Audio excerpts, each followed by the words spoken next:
Today we're going to be doing another mock draft. We have some huge news for some of the top prospects. So, of course, we have some risers and some fallers. Let's get right into it. And speaking of fallers, it seems many teams do not have Mendoza as QB1, but have Ty Simpson as QB1, as Dan Orlovsky, I believe, reported.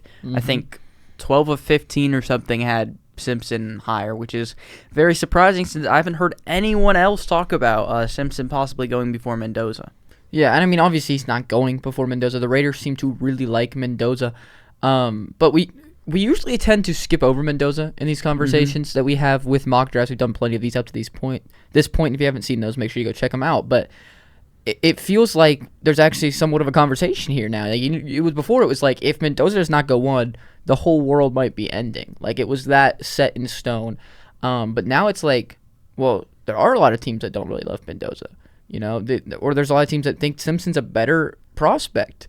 And honestly, I don't think it's that crazy. I think a lot of people are going to be really frustrated about that. I know Stephen A. Smith was like, you should be ashamed of yourself or something. Oh my gosh. But Dan Orlovsky has been on the train of I'm not in love with Mendoza for a little while now. And I have agreed with him from the film that we've watched. We talked about this in our quarterback rankings video, another video you should go check out. But it's just a weird situation because I just feel like the quarterback class is so weak that they're forcing Mendoza into this one spot, and he's just a prospect I feel like teams never usually like, if that makes sense. And so it always felt a bit off, and now it's starting to feel more and more off as first the Raiders announced that, hey, we're going to sit Mendoza. Like, we don't think he's ready year one. And then now it's coming out that a lot of teams don't even have him as their number one QB on the board, much less a guy deserving to go one. I mean, Ty Simpson's a guy. I mean, this is confirming for me that Ty Simpson's going round one. That's what I think from this because I don't know. We've discussed for a while how Simpson must have gotten good news from insiders like, hey, like if you come out this year, you're probably going to be a first-round pick. So that's why you shouldn't wait another year because he's had very limited experience in college, had a very rough second half of the season. But we know he's got talent, tons of it. And so we were like, there's got to be a reason he came out. And it's starting to piece together that maybe he actually did get that information because now there's a lot of teams that really do seem to like him more than a guy who is slated to go number one overall. I mean, that's a big jump to take for a guy who, on most people's draft boards, was a second-round pick at the highest. Yeah, I mean, Ty Simpson fell off so hard at the end of the year. I'm kind of surprised people still think this, especially after Mendoza went to win the national championship, the Heisman. Yeah, but if you watched him in the beginning of that year, I mean, Simpson was incredible the first half of the season. I mean, exponentially better than Mendoza if you just look at the first half of the year, which obviously there's a reason you don't do that.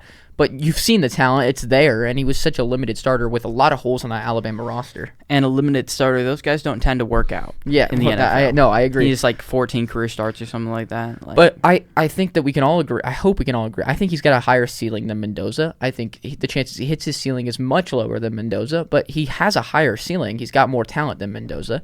And so, you know, some teams, it does make sense that they would want to take him more if they want to really take that risk. But obviously, I think you're still sticking with Mendoza here at one. I don't know if you've already made the pick. No, I haven't. But yeah, I'm taking Mendoza. But, you know, the closer and closer we get, the more news we seem to be getting that people are not as in love with Mendoza as we originally thought. I think this is more smoke. Obviously, we got these conclusive reports. I don't believe them just because I've never heard someone talk negative about Mendoza in the media besides like Orlovsky. Well, that's why he's the one that went and figured it out. Yeah, and I feel like he just talked to the ones he expected to get the answer he wanted. Just because I know... Went to, like, the Rams, the most Steelers. of the teams that are in... Like, most of the NFL teams are going to have Mendoza higher. So the fact that he got 12 of 15 shows that he probably just went to the select group of people he thought would agree with him. Well, maybe, but... But there is a group of people, which is something I did not know. So that is, like, interesting. It's still something... And obviously, we didn't get the teams. You got to take everything that you get in the media with a grain of salt. He could be exaggerating, you know, all these things. But at the same time, like, the last report we got about Mendoza, I think, was that an NFL team liked him so much they told him to get arrested so he could fall. This is the complete opposite of that. Yeah. So it's very contradicting. It's like, what's going on? And I think that this draft is just set up to be so interesting come draft time because we really just don't know what's going on with the draft this year. It's just kind of wild. And I think people are also sleeping on a lot of the prospects. You know, this class is deeper than a lot of people expect. So it's going to be a fun time for draft. These mock drafts have been a lot of fun, but I want to discuss Mendoza a little bit because we haven't talked about him in a while, and it just seems like maybe it is just smoke, but there's something there. There's something there, and it's at least smoke. So move on to pick 2, though. We have the Jets here. It's really between two people at this point. If we're really, or I guess three. It's between three people. Arvell Reese is obviously the heavy favorite right now. A lot of people are in love with the prospect. I know you're not yourself.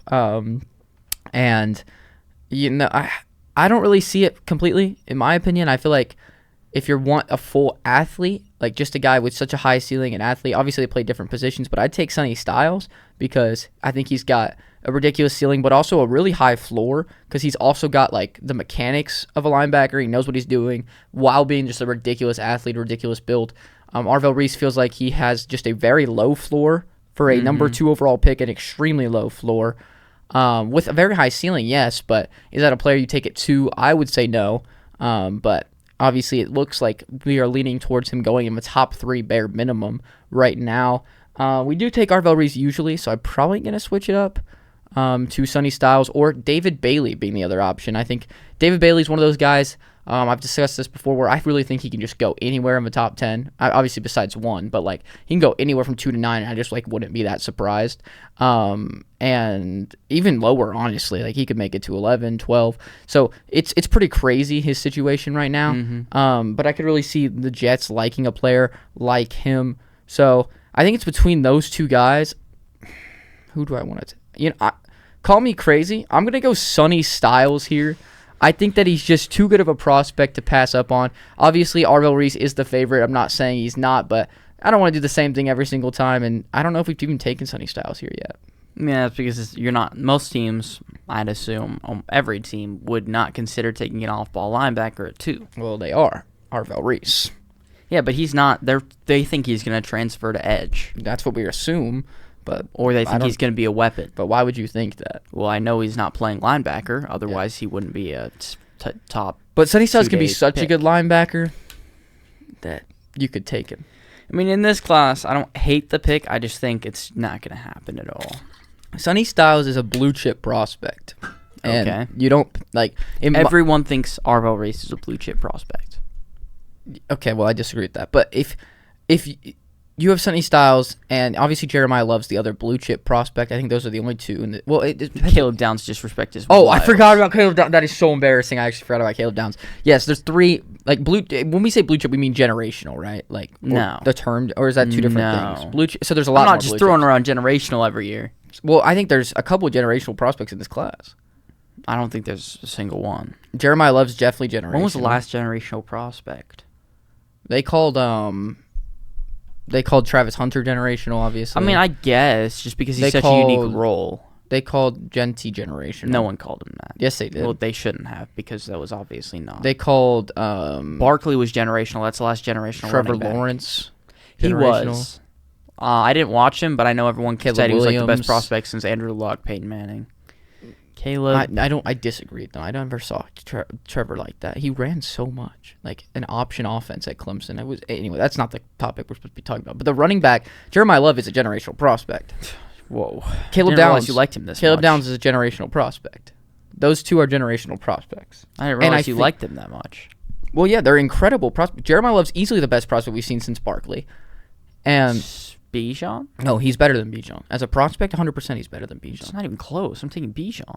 Dude, what is wrong with you? You did not watch Bijan. Bijan's like burst, his vision, like you can say Bijan's better. Everything. Yeah, in the league right now. No, as a prospect, college. Jeremiah Love's a better prospect. He had the highest. Dude, Jeremiah Love might go 3. I think Bijan in this season could go 2 if he was in this draft. Dude, that's ridiculous. Bijan was an insane prospect. He was nowhere near Barkley. He was nowhere near I'm not Love. saying he was better than Barkley, but I'm saying Barkley's he's better than Love. Ridiculous, and then Caleb Downs, obviously generational safety prospect. We don't get safety prospects like him almost ever. I mean, just because we haven't seen a guy in a while doesn't mean he's generational. Well, I just think maybe we have different definitions of generational, but I mean, what I'm saying is I think there's 3 guys that separate themselves from the rest of the pack, and I think Sonny Styles deserves to be in that group of guys who are separating themselves from the rest of the pack, and it's hard to pass on a guy like that.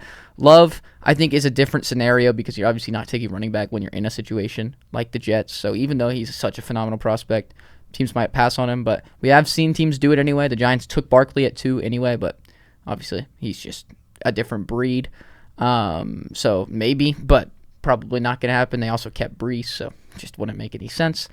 And then Caleb Downs, I mean, Caleb Down's another guy that could randomly jump up the board if people really liked him. But he's we a guy just that's highly going to doubt fall that down the board because of his position once again. So, and I think, yes, inside linebacker is less valuable than a position like edge, but I still think teams value it enough to where they could make a surprise splash and take him really high. Interesting. Well, with the Cardinals, that makes my pick very easy because the guy who's favorited at 2, heavy favorite, is still here. I'm going to take Arvell Reese. It's kind of weird with Mike LaFleur going in there. You'd think he'd want that offensive guy, but picking at 3, it's just no one's really worth it there. I think it would have been better if they maybe hired a defensive guy. Their defense is a lot better than their offense right now, especially. No plan at quarterback, but not taking Ty Simpson at 3 despite those reports, obviously. And Arvell Reese, the ceiling is there. People want to say he's Abdul Carter. He's even Micah Parsons. How can you say he's Abdul Carter? Because Abdul Carter converted from an off-ball linebacker. Yeah, but he had like 11.5 sacks the year he converted, not 1 or whatever. Yeah, I mean, I looked at the pass rush win rates. I think Reese was below 10. That's terrible. What was the dude last year? Why am I forgetting his name? Georgia Falcons. Jalen Walker. Jalen Walker's was 14. Abdul Carter's was like 20. And Micah Parsons was like 25. So 10's pretty close. Well, under 10. So 9's pretty close. I think he had 1 sack off the edge. This it was season. one. And it was the dude just ran into him after he had like 5 seconds to throw it. So he's just not bringing but he's athletic though. Yeah, and so take him right now. 3. He'll be an early down linebacker. He'll be a QB spy. He'll be a blitzer. I mean, that's fun, I guess, but that's not a guy who's going to be playing every down for you. You have to have a very creative defensive coordinator, and it's not a guy you take at 3 unless you think you can turn him into Micah Parsons, which don't see that in his future, but it could happen theoretically. Maybe, but probably not. That's what everyone thinks, though. At number 4 here, I've been set on a pick for the Titans for a little while now. Me too. And I'm still set on it. I know it's different from what you picked last time, so I know we're set on 2 different picks here, so maybe this will make you a little bit upset. But I really do think the Titans are going to be swinging the way of Carnell Tate, making it the 3rd Ohio State player drafted in the top 4, which would be pretty insane. But Carnell Tate's a great prospect. I mean, he's a prototypical guy, big body. He's a smooth route runner. Good blocker. Saw that on the film, and good strong hands, good contested catcher. He's just what you want for a guy like Cam Ward to be able to develop with, and it's really what Cam Ward is missing in his offense and in his development. I mean, it is just unmatched how helpful it is for a quarterback to have a guy that bail him out of situations. Maybe it's a bad throw and they make a great catch. A guy who can consistently get open, who can consistently catch contested balls. It's just unworldly, like how big of a difference that makes for a young quarterback, especially any quarterback, but a young one that's trying to develop, especially. And this year, that guy for him was IU Maynor, I guess. I mean, come on. Chigakonkwo. And with Gunnar Helm. Cam Ward's play style, he kind of likes to throw it up every once in a while and just see if a guy can go make a play. I think the Titans are prioritizing helping out their guy. They got 2 great coaching hires this offseason. One helping the whole team with Robert Saleh, obviously, and then helping out that offense with Brian Dable. He's a quarterback wizard. He knows what he's doing, especially on that offensive end. And, yeah, maybe he does struggle as a head coach a little bit, selling leads and stuff, but on the offensive play calling side, he's phenomenal, and I don't think there's any denying that. And so they're looking to, take a big step this year. For agency, they signed quite a few guys, one being Wan'Dale Robinson, who plays heavily in the slot, like basically exclusively, right? So you got a slot guy that you like that can help out Cam Ward, but you still have no solution to having a big body out there, no solution on the outside, and this can solve that solution. Yes, it might be a little rich for a lot of people here at 4 in this class. Like I said, I feel like it's really deep. I feel like there's a lot of really good players. I don't feel like there's a lot of incredible players at the very top, especially positional value-wise, which is why I think the class is so weird, because the 3 best players we named are all positions that aren't as valued. And so I think teams are going to be willing to reach for the guy they like the most at a position they need. And I think Carnell Tate is that exact story, and I think the Titans are going to be willing to go grab him. Yeah, I see this as a sneaky trade down spot if someone wanted to move up for a Jeremiyah Love, a David Bailey. That's so true. Just because you can get a guy like Carnell Tate. One of the 3 other good receivers in the class are going to be there pretty late in the first or mid to late first. Kenyon Sadiq could also help Cam Ward out, replace Gunnar Helm, because not that great as a leading tight end. Fourth overall pick to me seems pretty rich for Carnell Tate. It's a good player, maybe a number one receiver, but it's pretty rich, especially with Jeremiyah Love on the board, who could help their team a lot more, who's apparently generational, but not worth the fourth overall pick. You don't take him to a team that's not ready to even try to make the playoffs, in my opinion. If I'm a team that's any team, I'm going to take the generational player on the board, personally. Okay, then Caleb Downs should have gone 3 at your pick. No, I don't think he's generational. I think if you're calling someone in the class generational, it's Sonny Styles. I mean, he's also generational. I put all 3 of them in. Throwing this term out. Oh, look, it's Ruben Bain, the generational pass rusher. I did not say Ruben Bain's a generational Oh, look, it's Jerod McCoy, C.J. Allen, these generational prospects. Dude, there's 3. It's just a weird class. I tried to explain that. I mean, to say Jeremiyah Love's not generational is kind of crazy, but we're considering Trevor Lawrence generational. It's just yeah, because he was anyone who actually prospect. Scouted Trevor Lawrence, he was not that good of a prospect. Ran an option offense. Okay, so the NFL scouted Trevor Lawrence. Yeah, and how'd that work out for them? For 5 years, he was not good, and now he's a top 10 quarterback. So just saying, maybe not the best borderline pick ever, top 10, not the best first round pick. That's ever, not generational. First overall pick ever. Yeah. Borderline top 10 is not generational after 5 years. It's not like he's a bad player. Yeah, I didn't say it's he's hard a to bad hit player in the draft. Right, but if you're calling a guy generational, he should be great. Yeah, I mean, if you're calling Caleb Downs generational and you look in the league, oh, he's barely a top 10 safety. Oh, wow. That would be a problem. Yeah, but he might. That's a very likely situation. That's way more likely than him being top 3. I don't know. There's a very good possibility he's top 3 one day. Yeah, and there's a huge there's not a ton of 10. top end talent at the safety position. Yeah, there is. It's like Kyle Hamilton and a huge gap. Kyle Hamilton, Xavier McKinney, Antoine Winfield. Throws in Xavier McKinney out there. Well, these are all great players. Xavier McKinney was just as good as Talanoa Hufanga this season, so we got to throw him in this conversation, I guess. Not throwing him in there. Right, because it wouldn't make any sense, just like McKinney doesn't make any sense. Hufunga's not anywhere Who's near the second? as good as Jesse Bates? Probably. Antoine Winfield. I'm not as big of a fan of him as you are, but... Sure. That's not sure what the deal with that is. Anyway, point being, I think we just have a different definition of generational. Because if we actually look at the actual definition, then technically none of these players are, except like in the last 15 years, except Barkley maybe. Like a guy, because generation is that's a big span. A generation's 15 years? So it's got to be the best player at his position in the last 15 years. And that's just not the case for any of those guys. So technically, none of them would be by definition. But neither is Lawrence. None of them would be. Neither is Lawrence. Well, Penei Sewell, Jamar Chase, Right. If you want to count Jamar Chase, technically you'd be wrong, by definition. I mean, he wasn't as good a prospect as Calvin Johnson or Julio Jones or... Both, retired before he came into the league, but okay. Yeah, but 15-year span. That's what the thing. No, I just think you're making that up. I'm just going to move on. Let's look it up. With the 5th pick, I'm going to be taking Mansoor Delane for the Giants. He just ran a 4.35. He measured in at 6 foot. All very high marks for what we expected. He's one of those guys where he has amazing film. He's a technician, a little undersized, but he's 6 foot. Yeah, I mean, his arms are a little short, which is what we saw in film. Oh no, that's a little worrisome, a little bit. I don't think it's a huge deal because in college he had no problem with them. His athleticism didn't look like a strength. It didn't look like a weakness either, but on the testing, it looks like a strength. It looks like he'll be able to hang in with the NFL talent, which is all I needed to see to check another box for Mansoor Delane. I think he's cornerback 1 in this class after this, especially with Jerod McCoy's injury.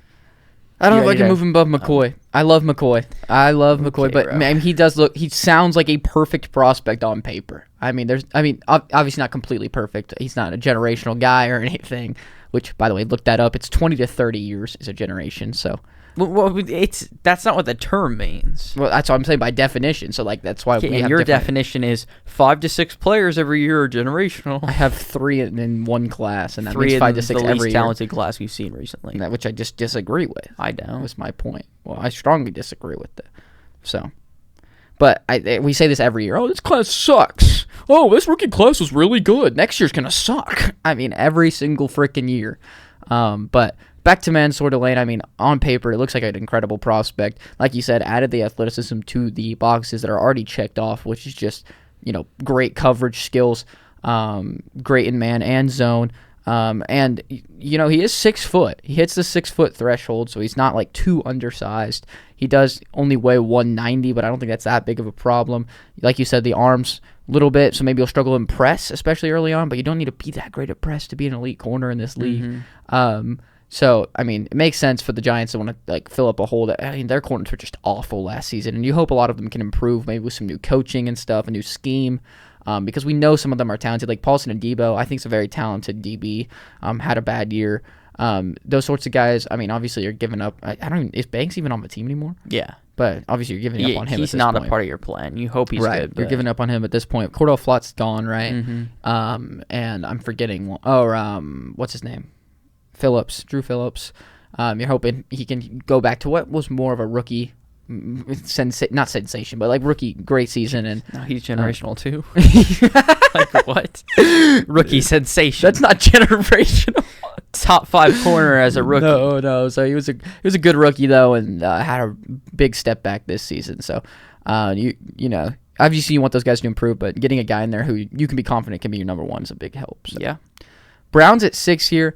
Talked about this multiple times now. I'm very confident they're taking a tackle. I'm not going to make this drawn out or difficult. They're taking Francis Mauigoa here at 6. They did address the line a tiny bit in the offseason here. They got Elton Jenkins signed and Zion Johnson signed. Is there one more I'm forgetting? Titus Howard traded for that's and what it extended. That's what it is. So, and they also got Titus Howard. I don't know where they're getting the money to sign these people, but Deshaun Watson's contract probably got moved even farther. Yeah, probably. So, because they were in negatives, so I don't know what they did, but whatever. I mean, they still desperately need tackle help. Titus Howard being your number 1 tackle and not having a number 2 tackle is a problem. Obviously, I love the signing of Elton Jenkins. Zion Johnson, I don't like that signing, but you need a body there. And so they lost all 5 linemen. Is that correct? In the free agency? I think they still have DeJuan Jones, but so they basically lost all 5 5 linemen. And so it's a rough situation. Obviously, the receiving core is terrible, and you want to get that fixed.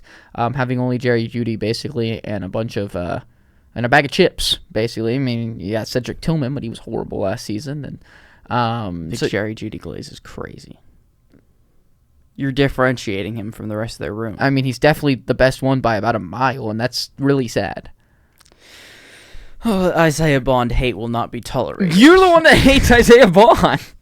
Cedric Tillman hate will not be tolerated. I he don't was not that bad. He was just really hurt. He have 250 yards or something. Yeah, he didn't play a lot. So his quarterback sucks. I don't know. I just think that while that is an issue, you can address that later in the draft, possibly.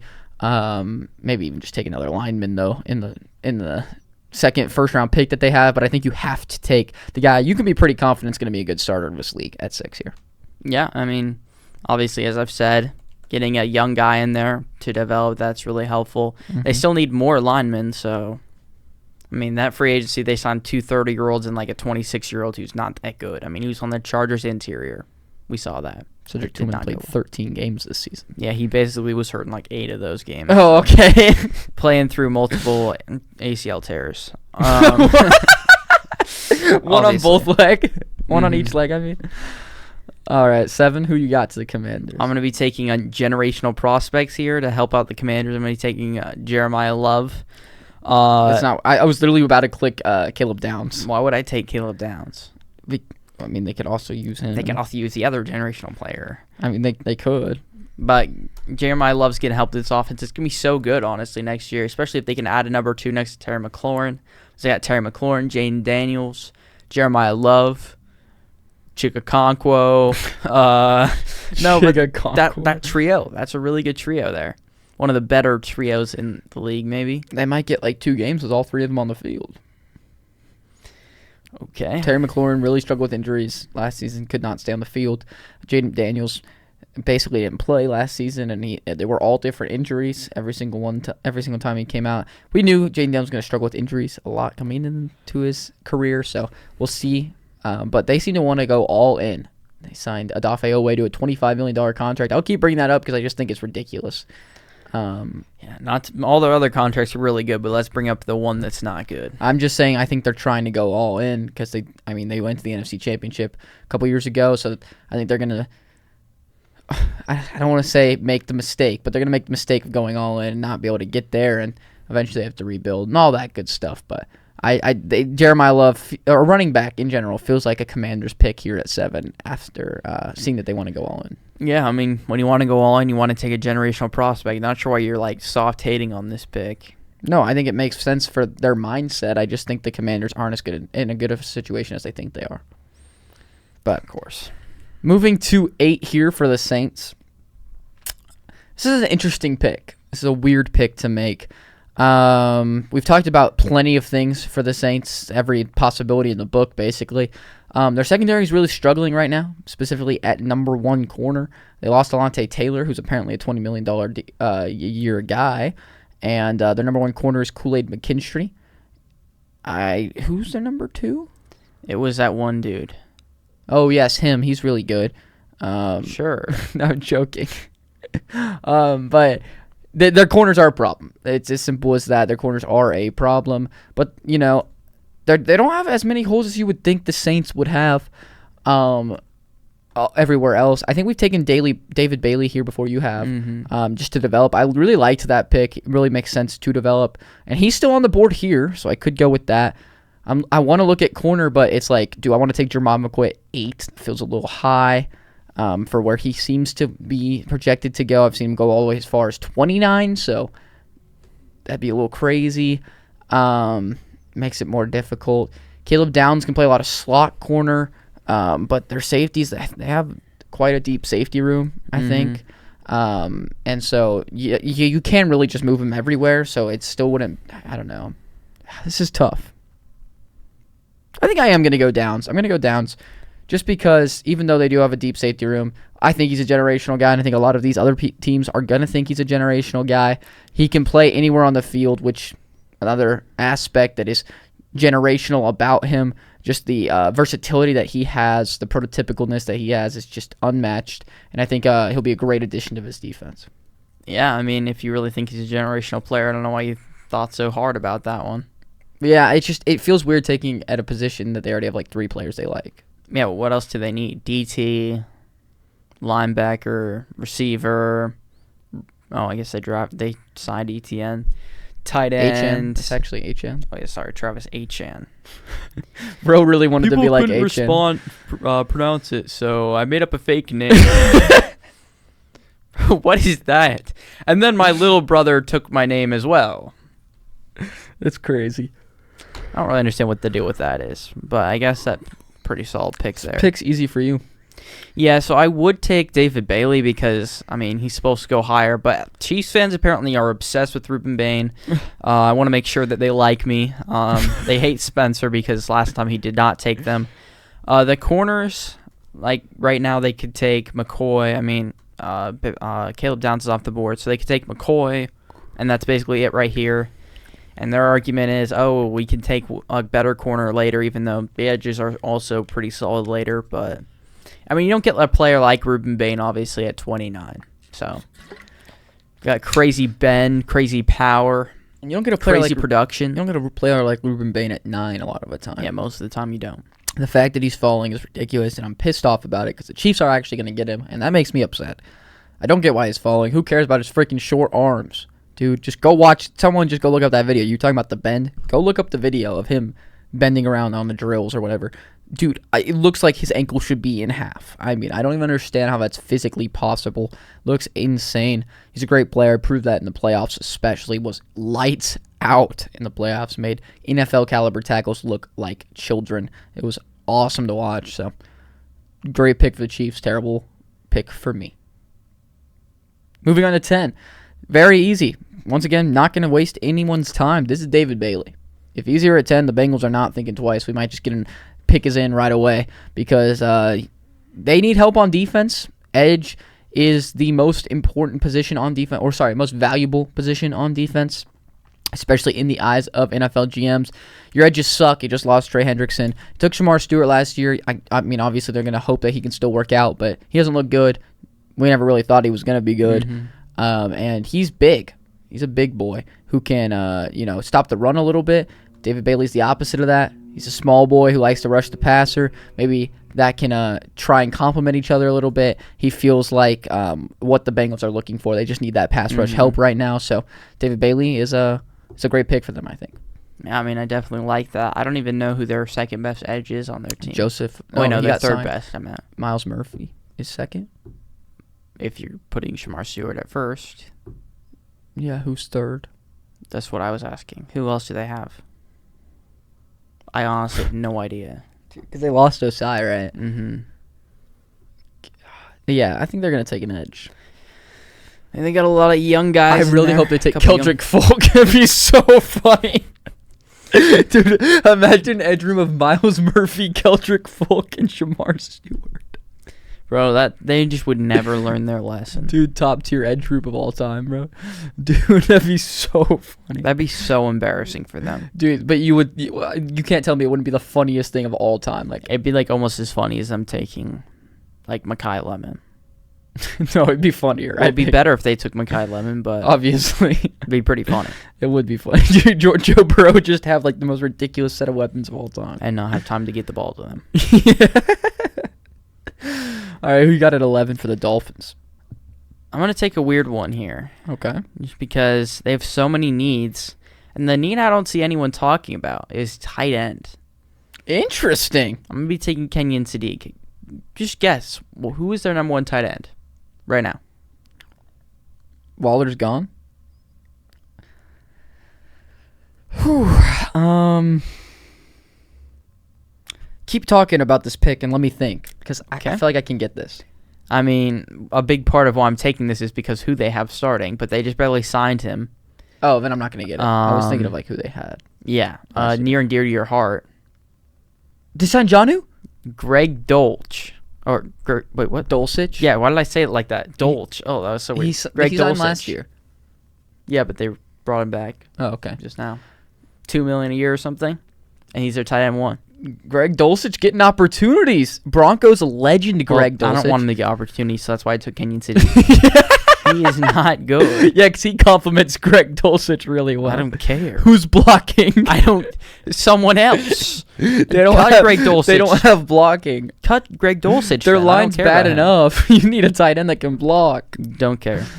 I mean, that's obviously never going to happen. There's sure, bro. zero chance they take bro. Kenyon Sadiq, but it's a fun little mix-up here. So help Malik Willis out. I'll allow it. Help Malik Willis out. Here at 12 to the Cowboys. Looking at what we have left on the board, I'm leaning one way specifically. I feel like this is a pretty easy pick, but I want to double-check, make sure I'm not missing anybody. I think they have a huge hole at corner. Just like to say that real fast. They really do.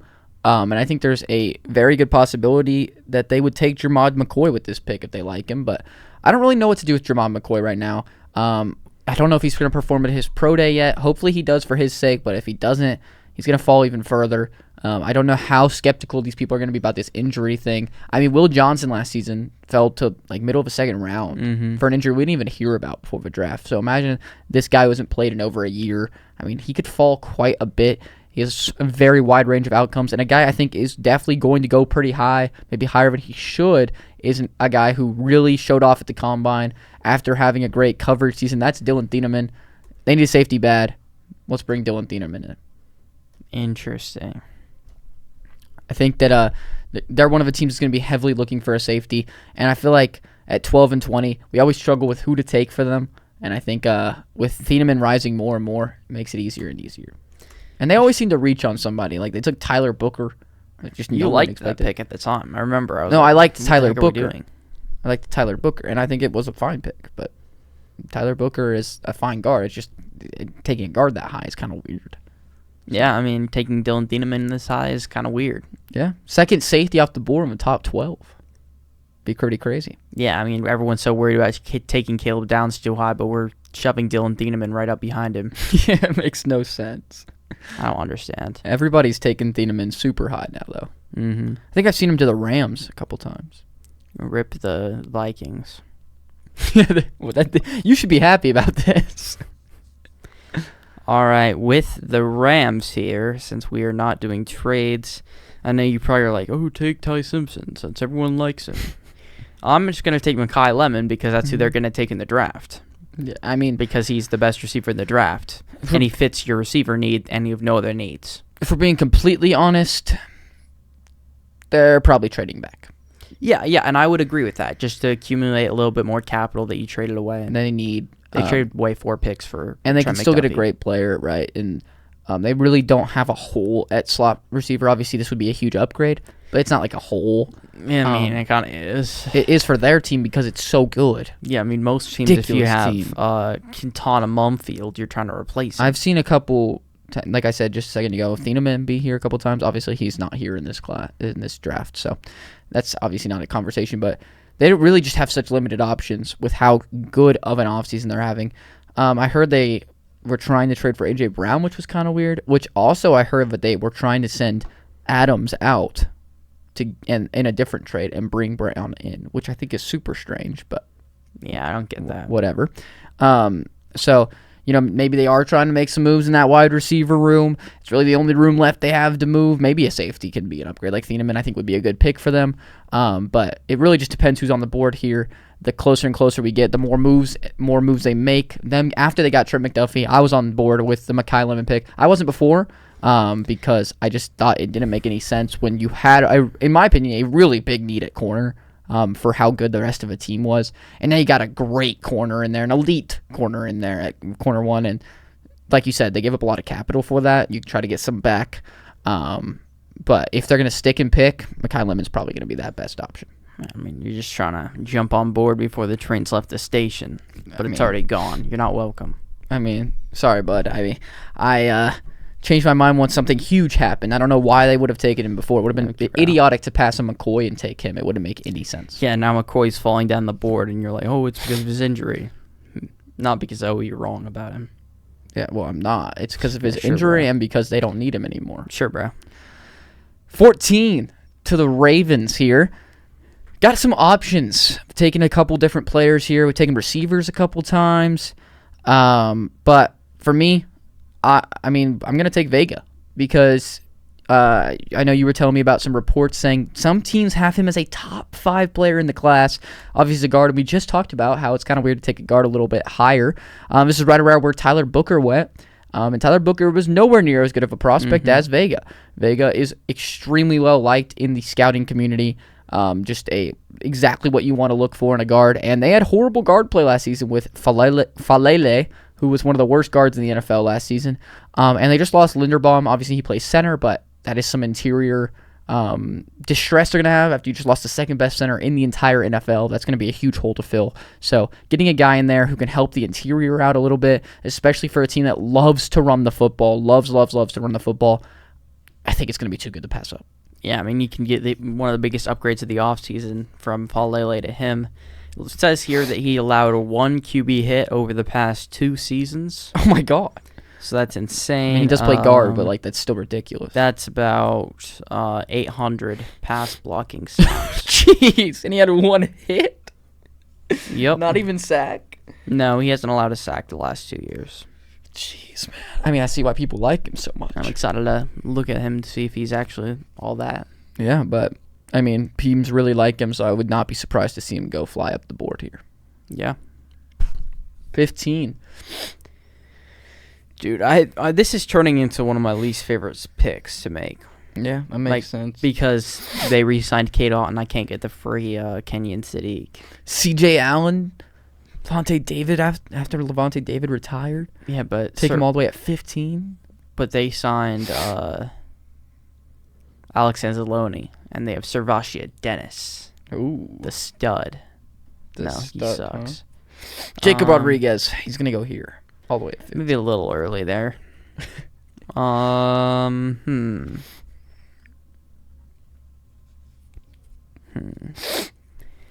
It's kind of weird. Actually, I'm not going to do that. What were you considering? I was considering doing Fano and putting him at I was guard. literally just looking at that actually. Just because, but his and arms. Wirfs gets hurt all the time. You could have some like a safety net there kind of type thing. He could kick out to tackle whenever he gets hurt. So, or you can just have Graham Barton do that. No, they already do that. Yeah, they already have a lot of flexibility on that line. I don't know. Add more. Sure, bro. Can never have too much flexibility. No, but I think he's going to be better at tackle, especially after his arms came in way longer. Apparently, that's a big deal. I'm going to take C.J. Allen, terrible pick, probably. 15 is way too early. You actually took CJ for Allen. CJ Allen. That's crazy. But this is a team that now that Levante David's gone, maybe they should prioritize linebacker like they should have last year. Obviously, Buka looks like he probably worked out, but I think last year maybe made more sense for them to take Jahad Campbell. Yeah, I mean, that's definitely fair. Egbuka, like you said, Nick, he was a good pick overall, but it just, and especially since that receiving core was just nowhere near what we thought it was. I like McMillan a lot. He struggled with a ton of injuries this season, but when he played, he looked good. Chris Godwin is just nowhere near Chris Godwin anymore with all these injuries he's had. Mike Evans is gone. So now you got Egbuka and Jalen McMillan as your receiving core. So good thing they have Egbuka, because otherwise I'm pretty sure Jalen McMillan's the wide receiver 1 in that room, and I like McMillan. Don't like him as a wide receiver 1, not even a little bit. So overall good pick, but like you said, could have really used Jahad Campbell as well, who is another great player. So I like that. I mean, CJ Allen's definitely reaching, but it's a very big positional need after the retirement of David. 16, this is a pick we definitely have not made before, but I'm not even thinking twice. I'm taking Jerod McCoy here to the Jets. They need corner. They need corner bad. They need a lot of things on defense, but they need corner pretty bad. And this can instantly. What do you mean, why? They don't have a number 1? Yeah, okay, bro. Literally had at least one DPOY vote, but okay. Who? I forgot his name. Oh, that Bears guy. He did not have a DPOY vote. No way. He wasn't a finalist. Pretty sure he had a vote. He wasn't a finalist. How can he have a vote? Pretty sure he had a vote. Let's look this up. Nashon Wright, who got like, what, 4 million or something? 5.5 million. Yeah, so I don't think that people value him that well. Yes, Azariah Thomas. DPOY votes. Yeah, so you're proving my point. What's wrong with these guys? There's nothing here about voting. Brandon Stevens. He got Defensive Player of the Month. Yeah, there you go. So, yeah. He was the best defensive player over the course of an entire month. They need a number 1 extremely badly. Jerod McCoy can slot in there day 1 and be that guy for them and have a cornerstone moving forward into the future of this great Jets rebuild. I think they're doing a great job with their rebuild. So, I hated the Geno trade. Don't really get that at all. But well, you got to pay the money that you have somewhere. So, I guess. And sell tickets somehow. Yeah, I don't think Geno's making you sell more tickets. So, yeah, I really like this pick if he's here for them. And like we said, he could fall. And I don't really think there's a better value for them at this pick. And I don't think it's that close. So. Yeah, okay, bro. I mean, you could have taken Jordyn Tyson, but sure. I get the easiest pick of the draft here. I think if Fano's here, it's a free pick for the Lions because whether you figure someone else out at tackle or not, you can play him at guard or tackle. But, I mean, yeah, like he gets to probably get a try at tackle. They haven't signed anyone to replace Taylor Decker, so just slam dunk pick for the Lions. Yeah, I mean, like you said, yeah, I mean, I don't have anything to add. Either him or Mesidor, basically. Yeah, I mean, that's what we've been talking about for a while now. Like, hey, maybe they go for lineman, maybe they go for Akheem Mesidor, and that's about all we've discussed. And I think that's all that there is to discuss. 18 to the Vikings. We've taken 1 position for the Vikings in the 9 mock drafts we've done, or whatever many we've done. We've actually taken 2. We took a running back once, but we've taken a safety every other time, and I don't know what else we can take. I just don't know. They lost their best defensive player, Javon Hargrave, to my Packers. Whoa! They did lose. Could replace him. ADT. Did they lose Allen too? They might have lost. They cut Allen him. as well. They cut Allen. Okay, so they could use a defensive tackle. Could use a DT pretty badly. Looking at that, you got Caleb Banks, who he broke his leg. Is that right? Or his foot. And so he's falling down the board again after rising all the way up. You got Peter Woods, who no one knows where Peter Woods is going. He might be a second-round pick at this point, which is pretty crazy. So if you're looking at DT, definitely between those 2 guys. I don't think you're taking Caden McDonald here. So I think it's probably between those 2. And then obviously the only safety you're even considering is Emmanuel McNeil-Warren. I'm going to take Caleb Banks. Interesting. I think they could take Caleb Banks. Yes, he did break his foot or leg or whatever it was, like we just said, but he's the type of player that GMs fall in love with. They're, oh my gosh, look at this guy move. Look at this guy's athleticism for his size. He's a big boy, 6'6", 330, and he can move really, really well. So he's a player they could definitely fall in love with at a position that it's one of their only weak positions on the whole roster, really. Or one of their holes on the roster, because now you lost Hargrave and Allen. Who's even starting? Jalen Redmond. He's good. He's fine. But they don't have anyone else. Yeah, who's their second DT? I believe. Because you do play 2 DTs, so I think Caleb Banks would be a fine pick. And I think if Thieneman's on the board, that's easily the pick. Mm-hmm. But if he's not, then I really could see them going anywhere and just go for even just BPA. Yeah, I mean, when you lose top 3 DT in the entire NFL. Holy shit. What the heck? You kind of got to replace him. Guys, roast McKay in the comments for that. I mean, Javon Hargrave. Is he top 30? No. Well, once this offseason, I realized how good he truly is. I'm sure you did. Yeah. That usually happens. Like, Nate Hobbs got signed, you realize how truly good he was until the season started, and then that's the reason that Jordyn Love wasn't getting the wins. What? Yeah. I mean, I don't know. What the heck? That is not what I said. It just changed so fast. So. But anyway, 19 to the Panthers. I mean, DT is definitely what I'm looking at here. I know they want to draft another first-round receiver. Not really sure why. I think Coker played very well in the playoff game. There's no reason to get rid of that. Plus, I mean, take a guy 150 yards. Basically, I think, yeah, Leggett was a first-round pick. You're not giving up on him after 2 seasons. You probably shouldn't have drafted him, but whatever. But I'm just going to take Peter Woods here. It is really like, I mean, I could definitely see a world where he gets outside the top 40 draft picks, but I could also see a world where, you know, he's not even here at this pick. It's kind of confusing. I don't know why people are dinging him so much. I'm excited to watch the film to see if he's truly this bad, but yeah. Yeah. I mean, it's about all there is to say about him. He's just a weird prospect right now. He was Clemson, so maybe that's why he had a down year. I don't know. He's just super confusing. Definitely something that is just going to be from team to team, who likes him and who doesn't. Mm-hmm. Not really possible for us to tell that. 20 to the Cowboys here. Hate this pick so much. I hate this pick so much. I had to pick for the Bucs, so stop complaining. They're going to take another safety. No, I'm just kidding. Take the other safety. That would be funny. But they signed somebody, right? Safety? Yeah. Jalen Thompson. Yes, that's right. He's fine. I always forget about him. You know, you could help the edge group out. Maybe take Akheem Mesidor. He's here. You could take tackle if you wanted to, I guess. I don't know. This is a weird pick. I hate this pick. I think I'm just going to go Mesidor because I really do think he's going to go before the 20s because he's a great player. Yes, he's old, but I just don't think they're going to care as much about that as, you know, the casual fan who plays Madden and thinks that you have to draft 20-year-olds. Yes, he's 25. That does suck, but like at the same time, he's going to be good from day one. I mean, he's got that experience, and he's really, really, really polished. He's a great player. So I think that it's going to be at a pick that's just so weird for them. Maybe just help out the edge group. Yeah, I mean, when you draft a 25-year-old, you have him under contract till he's 30. So which is pretty nice. Yeah, you get his entire prime.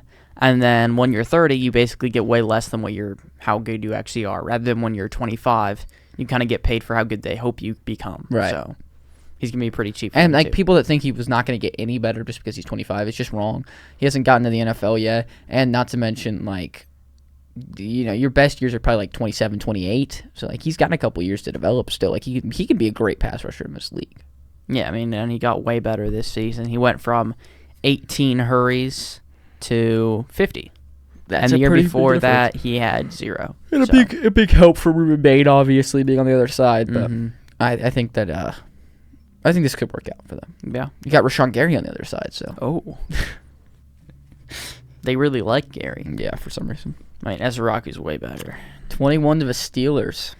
It's a really easy pick. Oh. Or pair up DK Metcalf with Jordyn Tyson. Interesting. Get a really good receiving core in there. Help whoever the quarterback ends up becoming, whether that's Rodgers, Will Howard, hopefully not, or maybe a rookie quarterback. Maybe the Steelers finally address having a wide receiver 2 in the entire room. Yeah, I mean, their wide receiver 2 right now is... It's still Calvin Austin, I think. No, he got signed somewhere else, I thought. I feel like it should... Oh, Falcons, I think. Signed him? Giants? No, Giants. I think it was Giants signed Calvin Austin. Interesting. So they have Roman Wilson and... Scotty Miller had a couple of good games for them. Oh! I don't know if he's still there, though. The fact that you mentioned him's a problem. Scotty Miller's a stud in Madden 4 years ago. I wish that Fano was still here. Why don't you take Freeling? Because Freeling is not playing guard. Fano would Yeah, I know. That's why I wish you took him earlier, because I think Fano would be an incredible pick for the Chargers. You could have him at guard. If the tackles get hurt again, kick him out. What else can we consider here? Omar Cooper. I think he's still here. I don't think that makes a ton of sense here. I think they like the receivers they have. As much as I think they could be Number one need on PFF is wide receiver. Really? I don't know if those are ordered. I would hope not, because guard is definitely the number one need, which is why I'm going to take Kadyn Proctor, because I think that he's going to be a guard in this league, and I think he's going to be a good guard in this league. He's humongous, and people don't get past him going through him, that's for sure. They get past him going around him, but luckily you don't have to have as much mobility inside as you do at tackle, where he did struggle against certain people, like R. Mason Thomas absolutely destroyed him, but overall, I think he can be a good guard, get his feet planted in the ground. And he can't be worse than a guy like Bradley Bozeman at center, or Zion Johnson was pretty bad last year. Their other guard, I'm blanking on his name, was really bad last year. So, can't be worse. Sure, in theory, it can't be worse. But then you took prototype that does not work in the NFL very often. DeJuan Jones is the last guy I can remember who's humongous and basically can't move. And it doesn't work at tackle. It worked for a year. And then people were like, what if I just run around him? And then he became one of the worst tackles in the league. That's why he's going to play guard. Okay. I mean, sure. Let's 6'7" guard. 6'9" guard. What is he? 6'7"? He's 6'7". Yeah, I don't know, Jim. I don't think he moves well at all for a guard either to work as, like, in the run game. Or he's game. a possible first-round pick as a tackle, so I'd imagine he's going to be at least okay at guard. I don't know, Jim. 23. It's a completely different position. So I know. I'm just saying, like, movement-wise. All right, here for the Eagles, could use Freeling as a contingency, a future wide receiver is the number one need for the Eagles. That is not true. That's got to be assuming A.J. Brown moves. Right. But I'd sure. But I'm going to take Keldric Faulk because I think he's going early in this draft, or at least, well, not really early. I think it's around where he's going to go. And we weren't really mocking them edge just because we kind of assumed Jalen Phillips was coming back because they traded a third-round pick for him. But they're going to get that third-round pick as a compensatory pick back anyway because of how much he got paid. And obviously, not really worth $30 million, so they just let him go, and now they can hopefully replace him with a good player. But I don't know about this one. Yeah. I mean, they like these athletic guys. They drafted Jelix Hunt 2 years ago. He's worked out for them pretty well. Solid player. I think it feels like an Eagles pick at a guy you could develop and stuff, so maybe. But it could also be a situation where they trade back and then someone falls that's obviously good and they just take him and everyone praises the Eagles GM for that. So wouldn't be surprised to see that because that's what seems to happen every single year. 24 here, I think that I know what you want me to do and I'm not going to do it. I think that if he's here, they're going to take Monroe Freeling. Even though they already took Mauigoa, I think they want to get a second young tackle in there. Mauigoa's playing guard? Maybe in year one. I don't know. Maybe you force Titus Howard to. I don't really know. Howard can play guard. But the problem is they paid him and said, you're a tackle, and paid him tackle money. Yeah, but I think that we've seen Monroe Freeling going 6 to them. He's here at 24. With how bad this offensive line was, all of a sudden you got Mauigoa. If you like Monroe Freeling, you got Monroe Freeling, and you got Elton Jenkins. That was Elton Jenkins. That was not his name. Elton Jenkins. That's a great core all of a sudden to have for your offensive line moving forward, and completely revamps it in one season. You've got 2 guys that are going to be on rookie contracts for years to come, and an affordable contract for Elton Jenkins for sure. So ultimately, I think this would be a really good start for them. And again, you can attack wide receiver maybe in round 2. And obviously, you're not going to get a guy as good as Omar Cooper, who is on the board here. But I think that you really do start winning in the trenches. And I think they're not going to get anywhere unless they build from there. And then, you can attack receiver later. Yeah, I don't hate the pick. I mean, Freeling's a guy who could easily go way above this. Right after the combine, he shot up the boards. It's just there's so many tackles in this range, like Blake Miller, Max Ahinachor, Caleb Lomu. I don't know if they would. Maybe they would want to wait and then just take Cooper because obviously, as you said, the guy like Cooper is not going to be there anymore. Right. But, so, I mean, some people think he will be, but sure. All right, here for the Bears. I'm taking Christian Miller, a guy who I don't know if we've taken in a first round yet. Yeah, I think he's a guy who will probably end up being a first round pick, I'd assume. He's probably the best DT in the class, I'm going to be honest, so I don't really understand the hate here. Have you watched him? Mm-hmm. He's my DT1. Wow. I haven't seen enough of the other guys, but all I can say is from what I saw from them, especially Caleb Banks. I don't know what. Yeah, when you took Caleb Banks at like 7 earlier this year, I was. That was after the combine. Yeah, but I was just like, what are you doing? We didn't know that he got hurt. We obviously would know that he's not that good. But Christian Miller's an amazing run defender. He's not like Kalen McDonald. He actually has pass rush moves, so I'm not sure why Caden McDonald's over him at all. Yeah. Because Christian Miller can do it all, and he's athletic. He's got production. Like I just don't get what the holdup is with Christian Miller as a first-round pick. Hopefully, he falls to like 50s. That'd be crazy. Our pick. You want another DT? I thought you had a top 3 DT in the league. Yeah, but he can use some help. But what about Devontae Wyatt? Yeah, but they can both use some help. Well, you can't play all 3 at the same time. Well, you can. Well, there's not 3 DT sets. Yes, there is. Unless you're like running goal line. Okay. We have. I mean, unless you're trying to run a 3-4 and say that they can play like Wyatt inside end. Is easily an end. Which of the other 2 is going to play end? Christian Miller. Well, I'm not going to be Javon Hargrave at 38 years old, though. Yeah, I can't. What's your plan? No, my plan is to not want a DT that bad. Sure. But 26 here to the Bills, Omar Cooper. Crazy pick. The funny thing about this pick is now you got DJ Moore, Khalil Shakir, and Omar Cooper. Yeah. Basically cut from the same cloth there. I mean, I wouldn't say that. Omar Cooper's like way better than them two. He can. Yeah, but I'm just saying they're like basically the same player with slightly different, abilities. But except Omar Cooper's just a way better version of them, and like he can do way more and actually play contested and play through contact and all that. Like obviously he's way better than them, and he's younger, obviously. But it's just funny that their top 3 receivers would then be essentially all similar, all play the same role. All guys that aren't like just a big body that are they're all run after catch receivers. Yeah. Not X's, so. Josh Allen would be like, oh, yeah, I can just check it down every play and people will think I'm good. That's true. He doesn't have a vertical threat. That's why his numbers are lower. He already does that, by the way. He already checks it down every play and people think he's good, so. The only reason why he doesn't throw downfield is because all of his receivers are so bad they have to run short. Let's get an X receiver. Oh, his completion percentage is so high this year, and he has such a good arm. That means he's throwing downfield at a high rate. Like that's what's gonna happen. But he has bottom 5 in completion percentage downfield. But DJ Moore is more of a vertical threat than the other 2. Yeah, but I agree.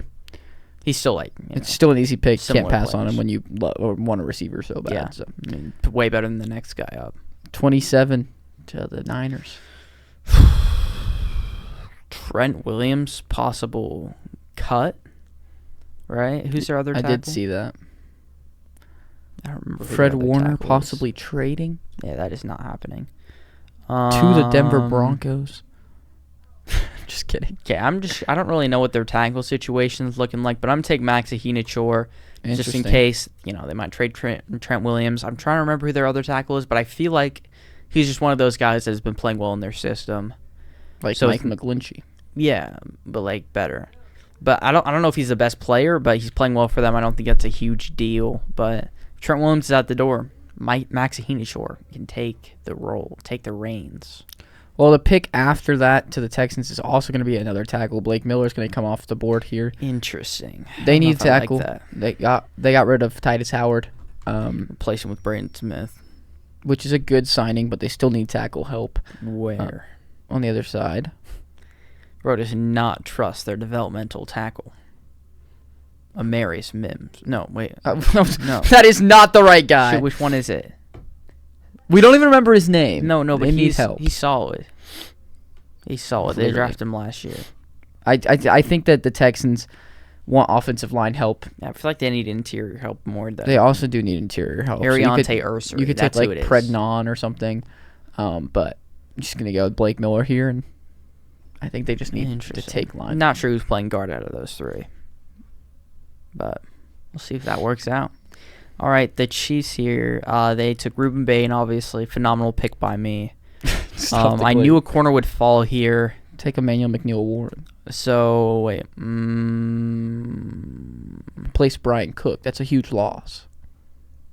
Let me see. I think I'm going to take Colton Hood here. What? What's wrong with Colton Hood? Well, you're passing on Emmanuel McNeil-Warren. Yeah? Dude, you got Noah Williams. Dude, Noah Williams is a baller. Yeah. At corner, so you don't even need to replace corner. But, like, you have no one at safety because you just lost Brian Cook, who's really good. Jaden Hicks is really good. No. Jaden Hicks is a really good player. No. Brian Cook was really good. You're thinking of Brian Cook. Bro.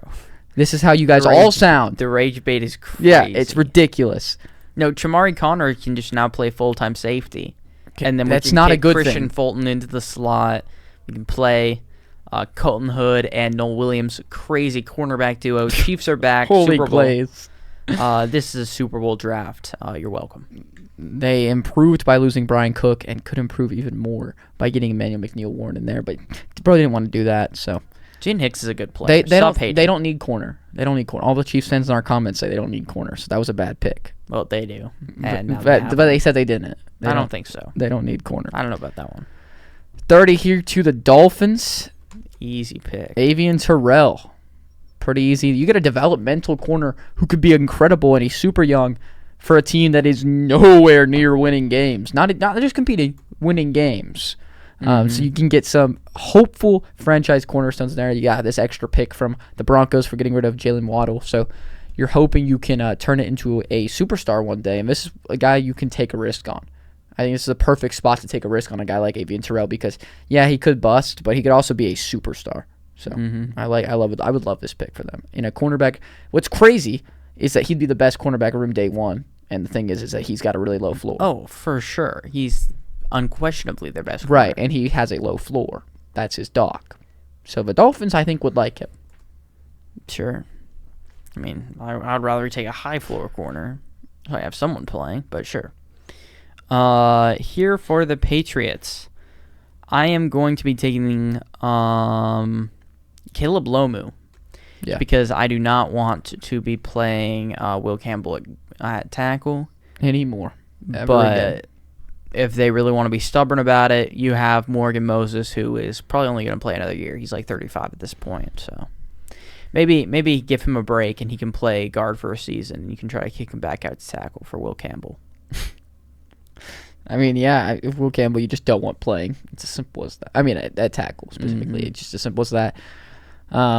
Does get a little too much hate sometimes, saying that it's all his fault when Drake May really does just stand in the pocket for too long, but he was horrific this season, and I don't think there's any really getting around that too much. So, moving on to the last pick of the draft, of the first round, not of the draft. It's going to be the Seahawks, the Super Bowl champions.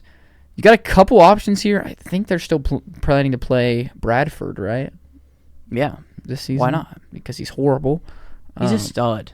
He's really locked down that starting guard position for 3 years in a row. Did they sign a corner? They re-signed one of their corners, who's like a depth-ish guy. So I'm going to take Cisse then. We take him a lot early on. We haven't taken him in a while, actually, but we're going to take him here. They could use corner up. They don't have a lot of holes on this team. Everybody plays really well. They play hard. The scheme is incredible by Mike McDonald, and I think that's where they really thrive. But you get another corner in there that can kind of do, nobody's doing and all that good stuff. That could really help them out. As right now, it really feels like they only have Witherspoon, who's not really even like a coverage guy. He's just like a really like special weapon that Mike McDonald really knows how to use to the best of his ability. But they could really use a coverage guy. So they could get Cisse in there, and hopefully he can turn into that for them. Yeah, I don't even know who their boundary corners are right now, to be honest. No idea. Job's gone, right? No, I think they might have signed Josh Jobe. Really? I thought he was gone.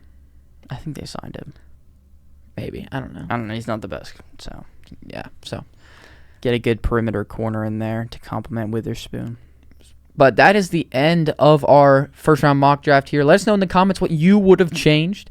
What you think the big surprise of the NFL draft is, and what you think about this Mendoza news. I'm interested to see if you guys think it's blasphemous, if you think it's smoke, if you agree with it. Let us know down in the comments. And if you made it to this point in the video, you probably enjoyed it. So you should subscribe to the channel. It helps us out a ton, and we'd really, really appreciate it. Have a good one, everybody.